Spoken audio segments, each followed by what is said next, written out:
Theresa and Laura with another episode of Ask Me Anything. In the news, we've been seeing some breaches of HIPAA protections. Theresa, what really is HIPAA compliance and what does it mean for a dental practice? Well, the federal mandates are that healthcare providers protect a patient's information. So that takes a lot of work.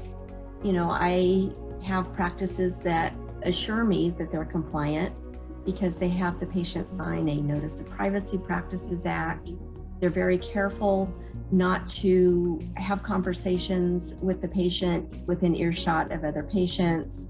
You know, they might be careful to, make sure that forms and things are received in a proper manner, but they don't understand the layers upon layers upon layers of federal mandates that are put upon them. How do you go about understanding that? How do practices really get educated to the level they need to be compliant? Well, it's very difficult to do that on your own because, like I said, there are layers upon layers upon layers.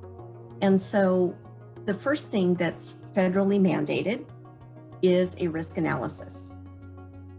Just like your dental practice and treating your patient, you can't treat your patient without doing triage and diagnostics. That's what the risk analysis is.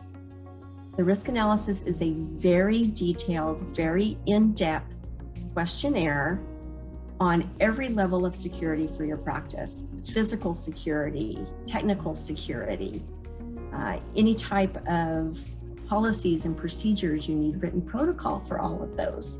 Once you establish your risk analysis, everything in your practice is based on a level of risk.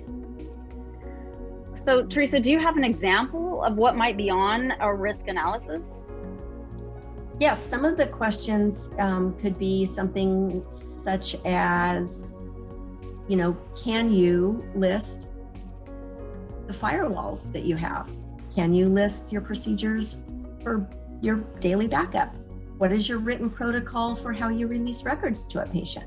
So the risk analysis that I use is about 100 questions. It's very in-depth, but I do have a 10 question sample that I'm happy to share with anybody if they would like. They just would need to email me and put HIPAA risk analysis sample in the subject line, and I'm happy to send that to them. It's 10 questions, and if you can't answer those 10 questions, you're definitely not going to be able to handle the rest of the risk analysis. That's awesome. What a great It's value. crazy. Yeah. So email or DM us to get your sample risk analysis and to get your big questions in your dental practice answered.